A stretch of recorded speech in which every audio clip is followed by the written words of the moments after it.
Bismillahirrahmanirrahim. Assalamualaikum warahmatullahi wabarakatuh. Perkenalkan, nama saya Sabrina Sari Saidia, MPM 2021510082, Program Studi Pendidikan Matematika, Fakultas Keguruan dan Ilmu Pendidikan, Universitas Siliwangi. Video ini dibuat untuk memenuhi salah satu tugas mata kuliah Seminar Pendidikan Matematika dengan dosen pengampu Bapak Dedi Nurjamil, SPD, MPD. Pada video kali ini, saya akan mempresentasikan mengenai artikel tentang hakikat kemampuan pemecahan masalah matematis dan kebiasaan belajar siswa. Masalah dalam matematika berupa pernyataan. Pernyataan tersebut akan menjadi suatu masalah jika seseorang tidak mempunyai aturan atau hukum tertentu yang dapat dipergunakan untuk menemukan jawaban pertanyaan tersebut. Dalam pembelajaran matematika, siswa dituntut untuk memiliki kemampuan pemecahan masalah matematis. Hal ini agar siswa bisa menyelesaikan permasalahan dalam matematika dengan baik dan benar sesuai dengan aturan yang ada. Menurut Wahyudi dan Indri dalam bukunya yang berjudul Strategi Pemecahan Masalah Matematika, pemecahan masalah matematika merupakan suatu usaha untuk menemukan jalan keluar dari suatu kesulitan atau masalah yang tidak rutin sehingga masalah tersebut tidak lagi menjadi masalah. Dari matematika, siswa akan mencari sendiri jalan untuk menyelesaikan persoalan matematika.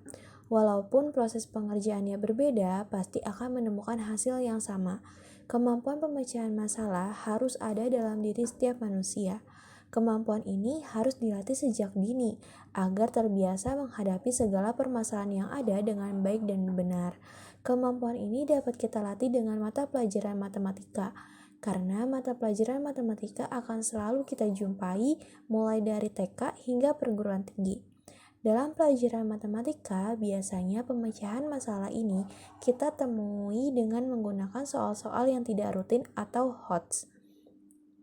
Hal ini bertujuan agar siswa terbiasa menghadapi dengan soal-soal non-rutin yang memerlukan kemampuan pemecahan masalah matematis dalam menyelesaikan persoalan tersebut. Menurut Ratna dan kawan-kawan, kemampuan pemecahan masalah dalam pembelajaran matematika digunakan masalah sebagai kendaraan untuk meningkatkan kemampuan pemecahan masalah. Topik pembahasan dan pengaturan diri. Suatu masalah dalam persoalan matematika akan memiliki penyelesaian yang beragam. Walaupun hasil akhirnya sama, hal ini akan melatih siswa untuk terbiasa dalam menyelesaikan suatu persoalan. Seperti yang kita tahu bahwa 2 dikali 2 sama dengan 4, namun untuk memperoleh angka 4, kita bisa menggunakan 1 tambah 3, 2 tambah 2, 5 kurang 1, 6 dikurang 2, dan lain sebagainya. Seperti yang dikatakan oleh Ratna di atas, masalah merupakan suatu kendaraan. Mengapa? Karena saat kita ingin mencapai hasil yang baik, kita harus menggunakan kendaraan yang sesuai dengan tujuan. Contohnya, kita ingin pergi ke Bandung. Ada banyak alternatif pemecahan masalah untuk sampai ke Bandung. Orang tersebut bisa menggunakan kereta, bis, motor, mobil pribadi, dan berjalan kaki. Tinggal bagaimana orang tersebut ingin menyelesaikan persoalannya menggunakan cara yang seperti apa. Sedangkan menurut Al-Qusairi dalam buku yang berjudul Pengembangan Program Pembelajaran Matematika, pemecahan masalah matematis dapat diartikan sebagai kerangka konseptual yang ditempuh oleh seseorang untuk menyelesaikan masalah dengan menggunakan pengetahuan, keterampilan, dan pemahaman yang dimilikinya, sehingga masalah tersebut menjadi bukan masalah lagi baginya. Menurut pengertian di atas, pemecahan masalah menggunakan pengetahuan yang sudah dimiliki oleh setiap orang. Dalam matematika sendiri, sebelum memberikan suatu permasalahan, ada dasar-dasar pengetahuan tentang matematika terlebih dahulu, seperti perkalian, pembagian, penjumlahan, dan bahkan pengurangan. Selain pengetahuan, keterampilan dan pemahaman juga harus dimiliki oleh siswa sebelum memecahkan suatu permasalahan. Keterampilan itu berupa bagaimana siswa mencari penyelesaian soal yang siswa temukan sendiri namun masih mengikuti aturan yang berlaku. Hal ini tentu harus dilatih dari diri sendiri. Begitu pula pemahaman.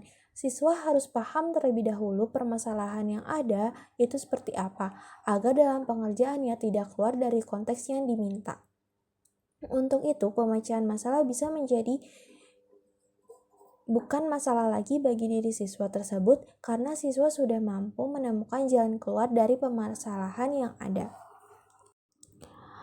Berdasarkan beberapa pendapat ahli di atas, melalui analisis sintesis dapat disimpulkan bahwa pemecahan masalah matematis adalah suatu usaha siswa yang mereka lakukan dalam menyelesaikan soal-soal non-rutin matematika dengan menggunakan pengetahuan, keterampilan, dan pemahaman yang dimiliki oleh siswa. Dalam menyelesaikan pemecahan masalah matematis, terdapat langkah-langkah untuk menyelesaikan persoalan tersebut.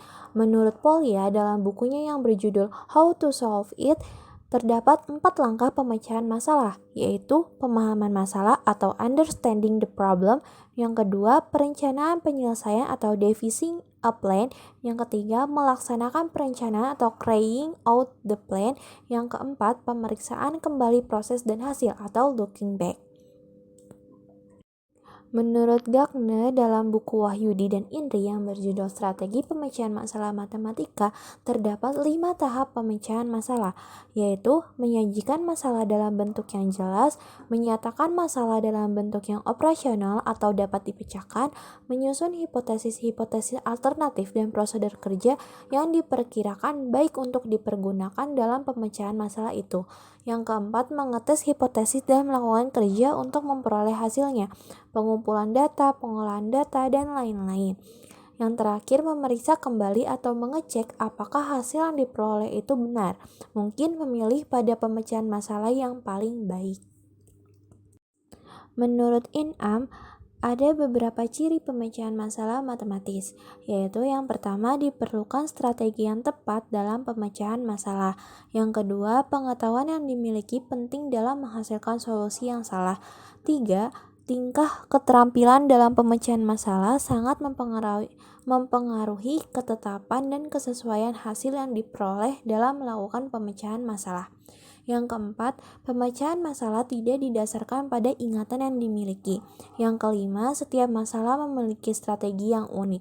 Yang keenam, berbagai pendekatan harus dipelajari dan dipahami untuk menghasilkan pemecahan masalah yang tepat dan diharapkan.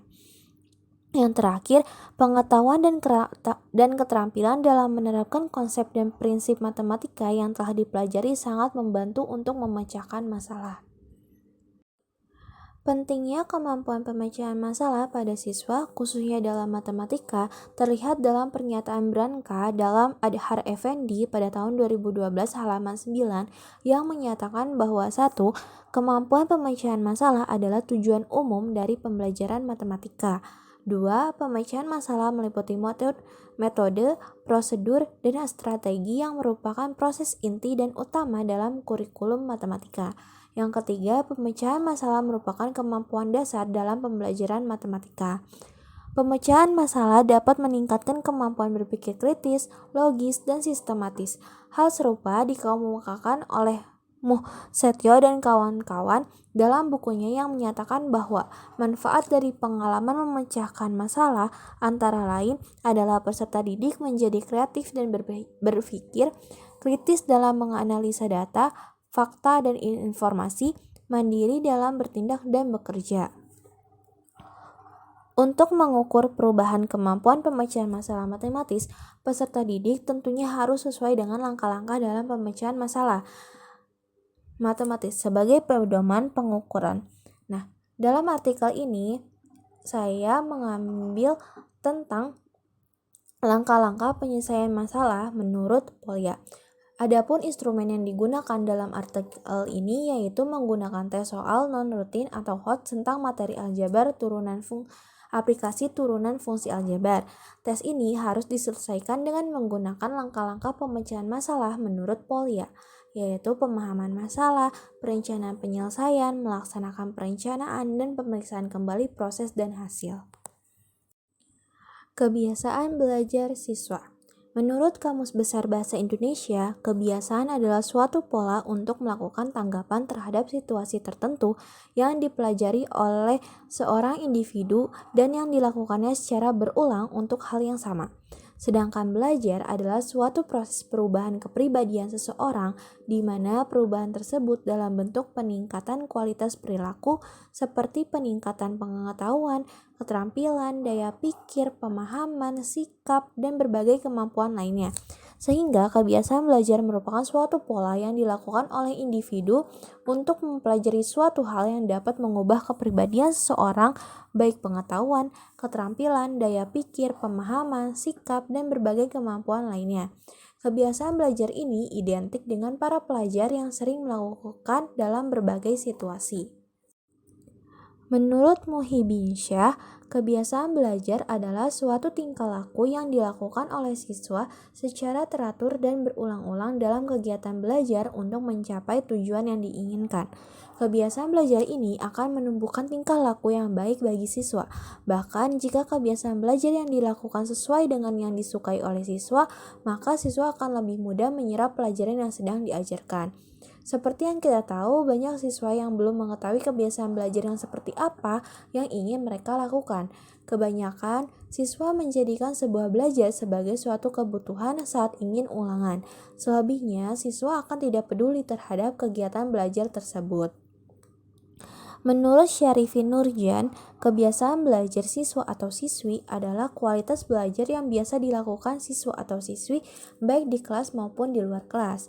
Kegiatan belajar yang dilakukan siswa di dalam kelas biasanya menyangkut kegiatan mengikuti pelajaran dengan tertib, penuh perhatian, aktif, kreatif, dan penuh konsentrasi.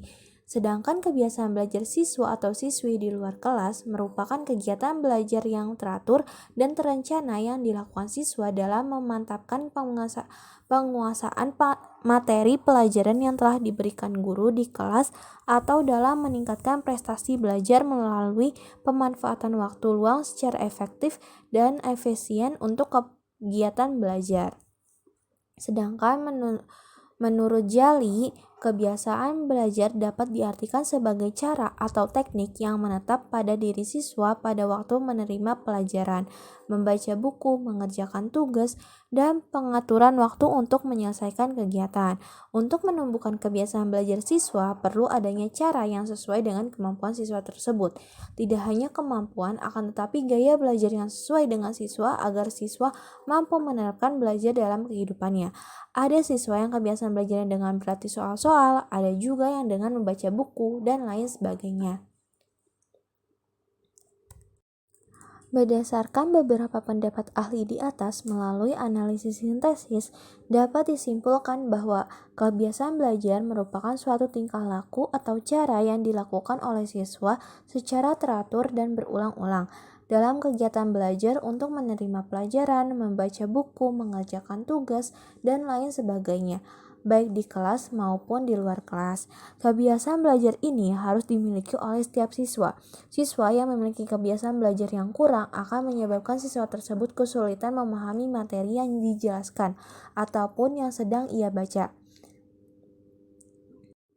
Untuk mengukur kebiasaan belajar siswa, terdapat indikator-indikator kebiasaan belajar siswa yang dapat dilaksanakan untuk melihat kebiasaan belajar siswa. Menurut Slameto, indikator kebiasaan belajar yaitu membuat jadwal belajar dan melaksanakan jadwal belajar secara teratur, membaca buku, teks atau buku pelajaran dan membuat catatan atau rangkuman, menyelesaikan tugas di sekolah dan menyelesaikan PR, konsentrasi mengikuti pelajaran dan aktif dalam proses pembelajaran, cara belajar kelompok, dan cara belajar mandiri di rumah. Menurut Astri Megasari, menyatakan bahwa indikator kebiasaan belajar diantaranya menentukan target yang akan dicapai, membuat rencana belajar, belajar rutin setiap hari, mengulang bahan pelajaran, membaca buku, mengerjakan tugas, dan membuat catatan. Dalam melaksanakan kebiasaan belajar, biasanya yang kita temukan pada siswa yaitu kebiasaan belajar yang baik dan kebiasaan belajar yang buruk.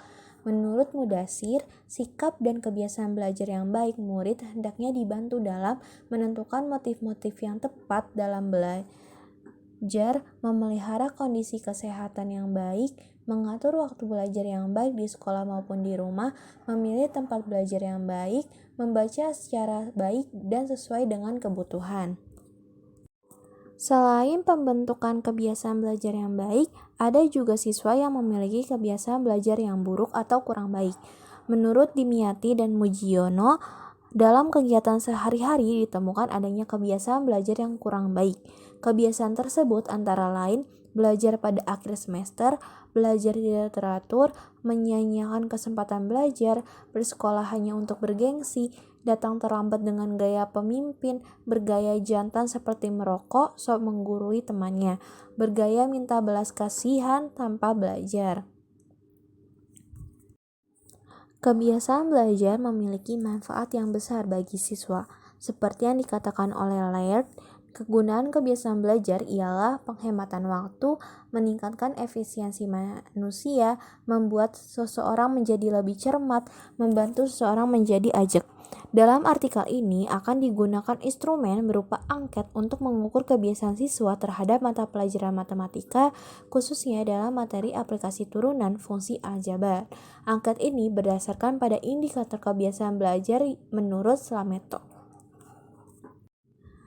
Sekian presentasi tentang artikel mengenai hakikat kemampuan pemecahan masalah matematis dan kebiasaan belajar siswa.